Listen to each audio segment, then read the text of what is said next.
وَلَقَدْ يَسَّرْنَا الْقُرْآنَ لِلذِّكْرِ فَهَلْ مِن مُّدَّكِرٍ.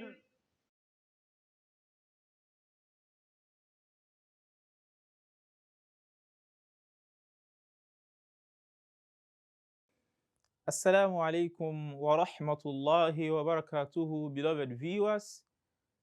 I welcome you to another episode of our program, Quran Made Easy, reaching you from MTA Africa.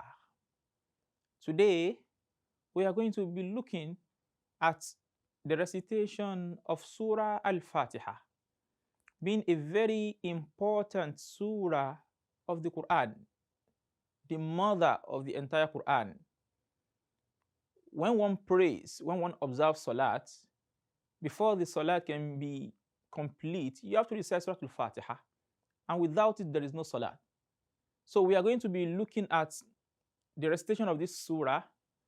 We'll look at the common mistakes made by different reciters, and we will focus on those things we have learned in the course of this program: the pronunciation of the letters correctly, the observation of isti'adha and basmala, the rules guiding them, how to recite them, and we'll look at the common mistakes that people make, so that the next time we recite Surah Al Fātiha, we will be reciting very correctly. Now, starting from A'udhu Billahi Minash Shaitanir Rajim and Bismillah Ar-Rahman Ar-Rahim. When you are praying and you are reciting Surah Al Fātiha, the best is for us to recite A'udhu Billah and Bismillah silently, and that is the one sanctioned by the Prophet Musa alayhi salam. That is his usual practice, as reported by his companions. So you recite A'udhu Billah and Bismillah silently. Then you recite Alhamdulillah Rabbil Alameen aloud. Now, let's start from A'udhu Billah. أعوذ بالله من الشيطان الرجيم. What are the common mistakes that people make? The first one is the transition between Hamza and Ain. A'u, a'u. Some people recite as A'u.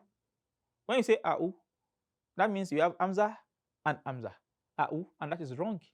It is A'u, A'u. A'udhu. So let us be very careful the next time we are reciting A'udhu. Then the next mistake people make is Dhal. Some people pronounce as A'uzu. That is Za. It's not Dhal. So as I said, while we're trying to pronounce letter Dhal in one of our previous episodes, I said that you have to bring out the tip of your tongue and place it in between the upper and the lower teeth, and you produce the sound A'udhu, A'udhu. So A'udhu billahi minash shaytanir rajim. Not minash shaytanir rajim. So don't roll the ra too much. So don't say shaytanir rajim. No. أعوذ بالله من الشيطان الرجيم بسم الله الرحمن الرحيم. Bismi. Some reciters make this mistake. When they recite Bismillah, the kasra on that ba will not be very evident. You hear them say Bismillah ar-Rahman ar-Rahim. Bismillahi, Bismillahi. What is Bismillahi? It is B. Bismi. That B, that E sound must be heard loud and clear. Bismi, not Bismillahi. No. Bismillahi. The other mistake that people make is that sin. It is carrying sukun, not kesra. Some people read as Bismillah, Bismi. No, it is not Bismi. It is Bismi. It is sukun. Bismi. So don't give it kesra. Bismillahirrahmanirrahim. As I said, don't roll the ra. Don't say Bismillahirrahmanirrahim. No. Bismillahir Rahmanir Rahim. And then the ha. Make sure it is sounding as ha and not as amza. Don't say Bismillahir Rahmanir Rahim. It's not Rahim. It's not Rahim. The word is Rahim. It is ha.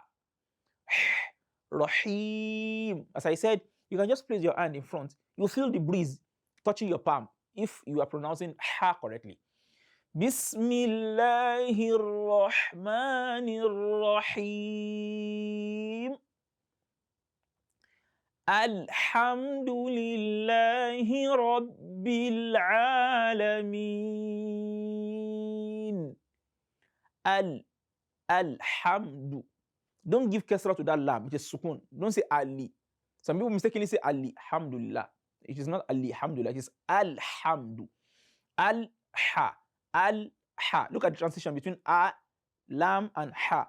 Al-ha, not al-a, not al-amdu. When you say alhamdulillah, you are pronouncing amza, and that is not ha. So let us take note.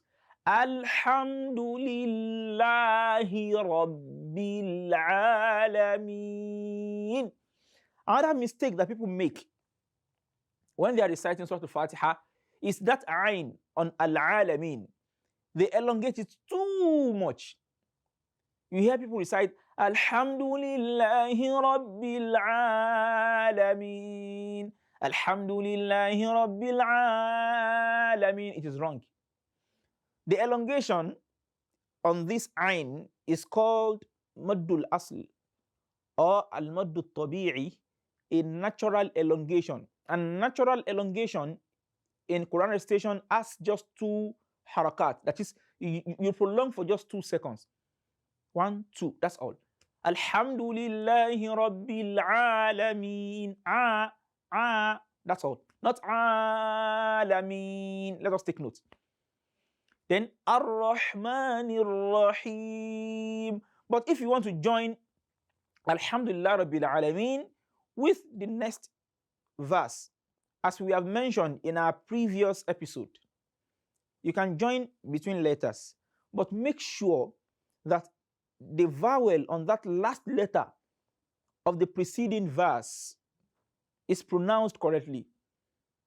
Alhamdulillahi Rabbil Alameen. It is Fatha.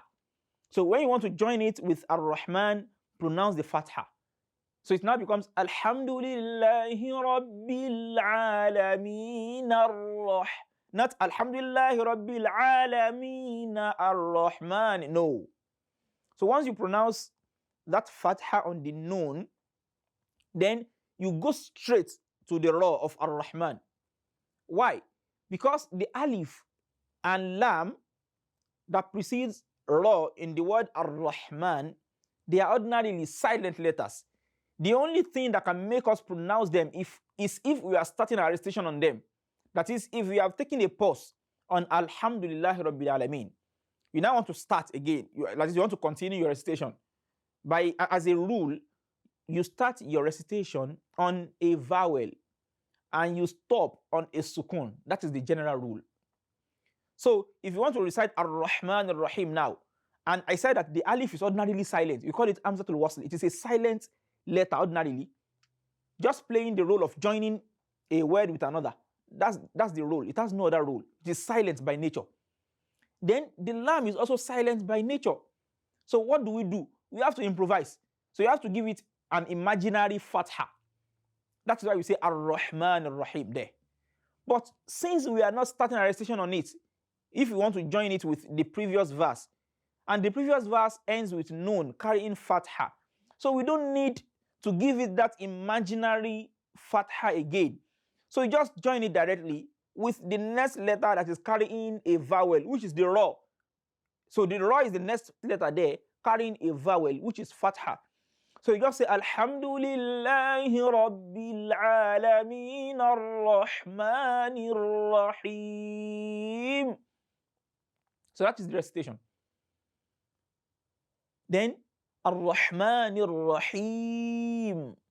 So some people also prolong Ar-Rahman more than necessary. Ar-Rahman, no, it is not.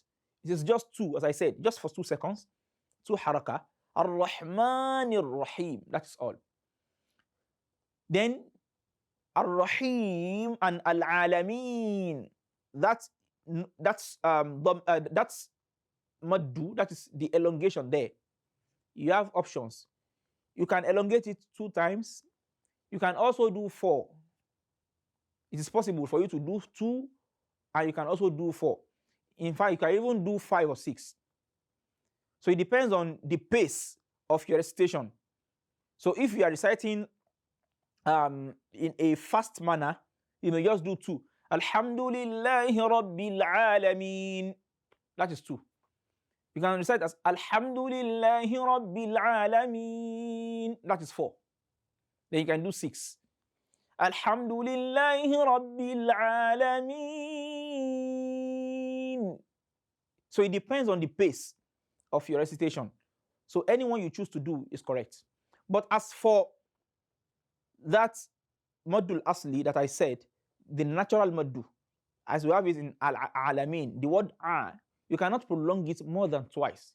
So you don't say Alhamdulillahi Rabbil Alameen. No, that's more than 2.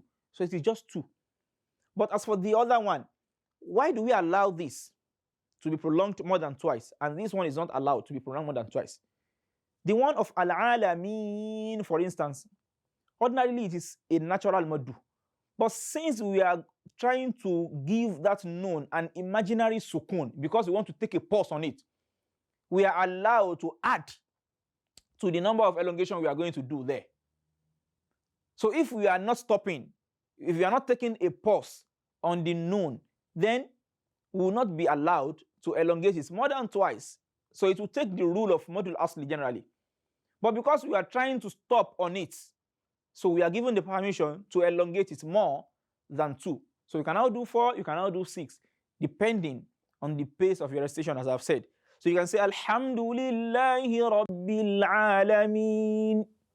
Alhamdulillahi Rabbil Alameen. Alhamdulillahi Rabbil Alameen. So depending on your pace. But when you are joining it with the next verse, then the rule of the natural Maddu will now come to play. That is just 2. Alhamdulillahi Rabbil Alameen. Not Alhamdulillahi Rabbil Alameen Ar-Rahman Ar-Rahim. That is wrong. That is wrong. So the only thing that can give room for you elongating it more than twice is if you are taking a pause on the noun, because it is the sukun we are giving to that noun, that imaginary sukun. I keep on calling it imaginary because ordinarily it is not the vowel that letter is carrying. The noun is carrying fatha ordinarily. Alhamdulillahi Rabbil Alameen. But because we are to stop, we want to stop on that noun, and by rule we stop on sukun. Not only in the recitation of the Quran, even spoken Arabic. When you speak Arabic, you start your speech with a vowel, then you end it, or you take a pause on a sukun. So that is the rule. And the same thing goes for recitation of the Quran. So it is that imaginary sukun we are giving to it that has given us the opportunity of elongating it more than twice. So do not let us make that mistake again.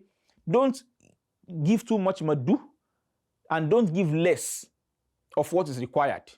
So Alhamdulillahi Rabbil Alameen. You can stop. Ar-Rahmanir Rahim. You can stop. Then if you want to join Alhamdulillahi Rabbil Alameen Ar-Rahmanir Rahim. So that is how to recite Sūra Al Fātiha, Alhamdulillah, Ar-Rahman Ar-Rahim. So this is how far we can take today. Inshallah, we'll meet in our next episode. You can send your inquiries and questions to africa@mta.tv. Till we meet in our next episode, I say Assalamu alaikum wa rahmatullahi wa barakatuhu.